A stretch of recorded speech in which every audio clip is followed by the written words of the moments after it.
everyone, my name is Verna with the Real Life team. Thank you guys so much for joining me for this week's Real Life Real Talk with Mary and Angelica of Tasteful Nest. So happy that they're here to join us. And Real Life Real Talk is where we explore the real life journey of real people with real problems, dealing with real solutions, and just along the way, a little bit of real estate. I mean, I had to slip it in there, right? Thank you guys so much for joining me in the studio today. Tasteful Nest, love the name. It's a lifestyle blog and services, actually, that you guys provide. You've been lifelong friends, and you really have a passion for inspiring others to find joy in their homes and building their tasteful nest. Tasteful Nest. What's the background behind that? Tell me a little bit about that. Who's the brains with that one there?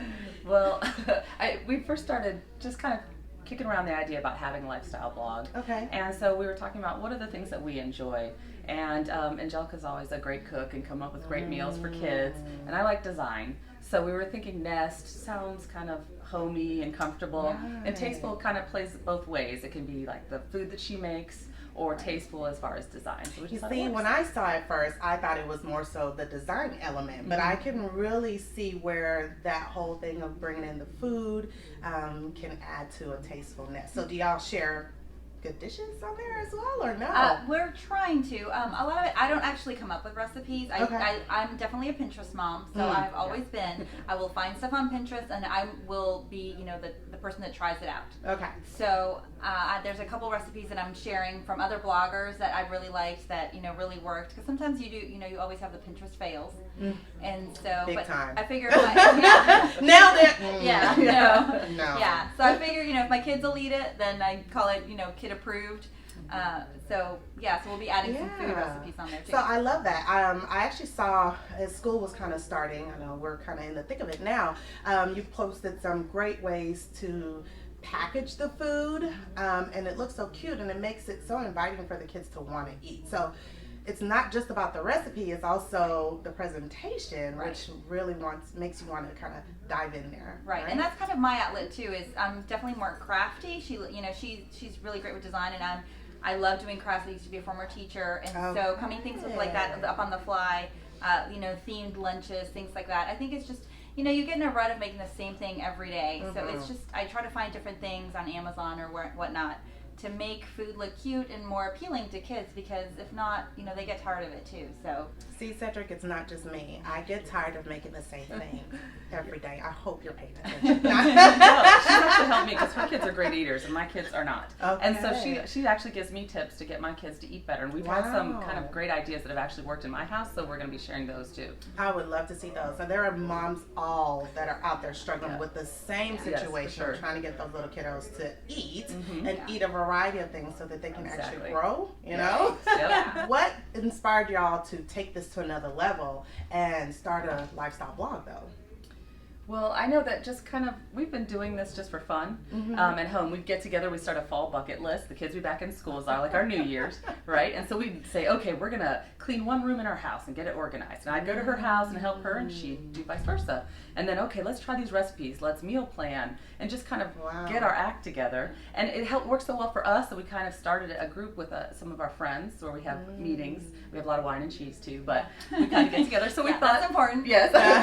So we thought, well, maybe if we kind of take it to the next level and put it online, then other people could benefit the way we were, just kind of having a buddy that would, push I them love along. that. Push you along, Y'all started a community. You first started within yourselves. You saw that you had a problem, and you were not hesitant to reach out to help each other out. I love the fact that you had like events basically, you divide and conquered. You separated into one small problem, and then you came and helped each other out for each one of your problems. And that's something I'm sure as you're sharing on your blogs and encouraging others that y'all can take that and do it. I, for one, am thinking through my Rolodex now, like who can I call to come help me organize some stuff? Okay, I love that. And that kind of took our strengths too, because like I said, I moved into my house and I had a big blank wall, and so I called her and I said, hey, what do I put on this wall? So she helped me, organize my tons of picture frames that I bought when the kids were little from Picture People, and she helped me make a wall that worked in my house.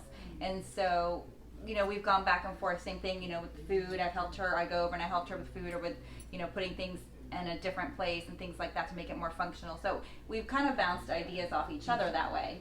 And then we have another friend who we call her our accountability person, because she helps us, well, did you guys do what you said you were going to do? Wow. And it's been great for us to have like another sounding board too. I know you brought this into kind of like your mini community. How has that impacted their lives? I've heard a little bit of how it's impacting your lives and your kiddos' lives. What about them? Have they given you any feedback to that or anything? I think it's been pretty positive. I think people, everybody takes away what they can, especially with blogging. There's all sorts of lifestyle blogs out there and all sorts of things you can take from them. And you might not be, the one specific person that follows this exactly, but you'll maybe take a little thing from it and be like, oh, I can take that little nugget and apply it to my life or apply it to this. So I think it's been fairly well received, because I think, I think everybody's got something they can share that's in their wheelhouse. And so it's helped us kind of, branch out to different spaces and take that information and apply it to our lives. So I'm going to branch y'all out a little bit more. I've never been to your wine and cheese event. However, you mentioned Pinterest earlier. And so I have a love-hate relationship with Pinterest. Yes. On the one hand, I so love the ideas. Right. And then I go out there and it gives me low self-esteem because I have an issue and it does not resolve my issue. So I'm looking for y'all's expertise. I have a pantry, with the holiday seasons coming up, you go in there and you're looking for, do I have enough stuff for making grand meals? And then you get in there and you see a whole mess. So my pantry currently looks like this. Okay? And on Pinterest, I want it to look like this. Okay? We all do. So, yes. Right. Yeah. So I'm kind of feeling some kind of way about this right now. So what are some quick tips that I can do and implement and get it into my pantry? It'd be great if there's some, financially conscious ways of getting it done as well, because everybody doesn't have this grand budget, right, to organize it. I think sometimes that's what keeps people from getting it done, but I know y'all have found a way, right? For sure. Yeah. Okay. So we started out, the first thing, pantries are always very personal because everybody has their own way of doing things and their own their own food items and the way that they like to arrange it. But a lot of times it can get out of hand, especially if you have kids. It definitely gets out of hand. And so the first thing to do, and this is the hardest step, is really to empty out the pantry. Oh, really? To get everything out and look over it, because a lot of times you we've noticed in your picture you have 3 Nutella jars. And which every house, necessity, yes, right? Yes, which every house should have that much Nutella. But a lot of times we rebuy things without knowing that we've rebought them. Very true. Especially if you're shopping, in the bulk store, Sam's, Costco, all those things. You just buy them because you need them, right. And so they can get reshuffled and shoved behind. So you need to get everything out and kind of organize it into groups and see what's expired. And the kids can help with that. My kids now look at stuff. They won't eat stuff if it's expired now. Okay. And even though I'm like, oh, it's pasta, it'll be okay. Right. Things like that. But yeah, you need to empty out what you don't need and see what you have multiples of. Okay. And so that way, that's always the first step in clearing things out. Yeah, that can get very overwhelming because you're trying to fix a mess and here you are creating a larger mess. Yes. But I understand the value of being able to, cut down on redundancy and see exactly what you have. That helps with your budget, right? Mm-hmm. Okay, so clear it all out. Right. And organize it into sections. What's next? Into groupings. Yeah, and one of the things too, I noticed your pantry's like mine. I don't have a walk-in pantry, and so it's important to be able to see everything and to fit everything in. So some of the times we recommend that you take everything out of the packaging and you repackage it. And it could be like, for example, if you have a little mason jar and you have the last of the rice, and then if you want to do a piece of tape and write rice, if you have a label maker, great. And even if you don't, then get some scissors, cut off the label of the rice, and you stick it in the mason jar. Oh, true. And then you can just kind of have it see, you can see, what you have and what's in that jar, because believe me, you'll forget. I've done that. Yes. And so, and that way you have less space being taken up, and then when you categorize, then you're able to fit more in there. I love that. Okay, so here we are. We're going to the store. You're trying to be conscious. You buy these bulk items, and they come in bulk packaging. Right. Yes. Right? And it consumes a lot of your space, which you're right. You see that in my pantry. So taking all those items and repackaging them in things that are a little bit more confined, labeled, clear, I guess that's helpful. And that will help. Okay. Yeah, okay. And a lot of times, too, especially if you have kids, you're buying a lot of snacks, a lot of quick things for them to pick up to throw in the lunchbox. Right. But a lot of those things, you get six granola bars in a big box. And then you go to reach for that box, and the box is empty because the kids have eaten it. And that just happened to me. I was like, come on, I wanted a Rice Krispie treat. Yeah, and it's empty. So Right. a lot of it is using clear bins, and then what I do is I dump out all the snacks. I mean, they're organized, but they're in other bigger containers. Okay. And so they can just kind of grab and go. It's at their eye level, so they know it's available. And then I can see, oh, okay, well, we're out of, the little box raisins this week, or we're out of applesauces. And so it's more of a visual thing. And you get rid of all the extra packaging, so then you don't ever wonder, am I going to pick up the Cheez-Its box, and is it going to be empty? Right. Yeah. So that always helps a lot, too. Yeah, emotional eating, that's a problem. When you add that level of emotion to it, it's just not a good, pretty picture. Clear everything out, group it, organize it, reshelve it, take it out of packaging, put those items that are kid-friendly and easy to grab at the very bottom. Absolutely. I love that idea, especially because I'll take it a little step forward. Trying to get my kids to balance what they're eating. It's easier now to say, okay, you can only take out a bin 1 and 2 on these days, and then the rest needs to be from 3, 4, 5, but you choose. Right? Yeah. Okay. Yeah, for sure. Ooh, I'm super excited. I can't wait to show y'all my finished product. Okay. Well, and then what you were talking about with affordability, there are tons of different places that you can get things at. A lot of the Pinterest blogs use, the Container Store as a basis for getting things, and they have great stuff. Very cute. They have very cute functional stuff, but it's not built for everybody's budget. Maybe you can only get 1 or 2 of the containers there.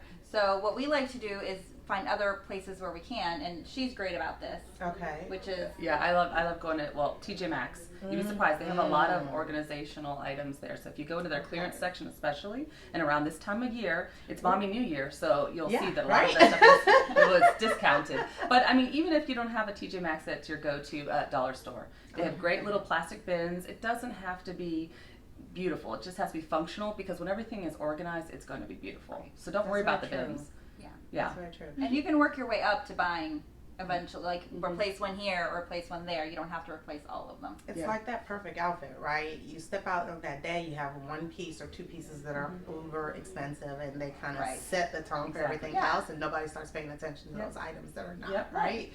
And so it comes off as a beautiful presentation. So I think I'm going to steal that too. Yeah. Even, and if you go to Walmart, you can find the little Lazy Susans. And so like with have spices, sometimes I'll stick in the spices that you use every day, and that way you can just kind of spin through and see what's in there, and then get little tiered shelving, and that's another little tip so you can kind of see.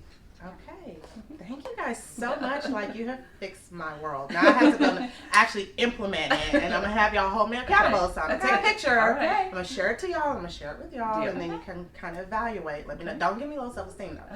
Okay. No. Absolutely not. Hey, yeah, it's baby steps half the time. Absolutely. So if you guys love the ideas and tips that they shared, they have thousands more. Where could they find you? Our blog is tastefulnest.com. Okay. But we're also on Instagram, Tasteful Nest, and Facebook. Tell me a little bit about the services. So you guys not only provide ideas for people, but you actually do a couple of services as well. Yeah, we will come into your home and do some organizational projects for you.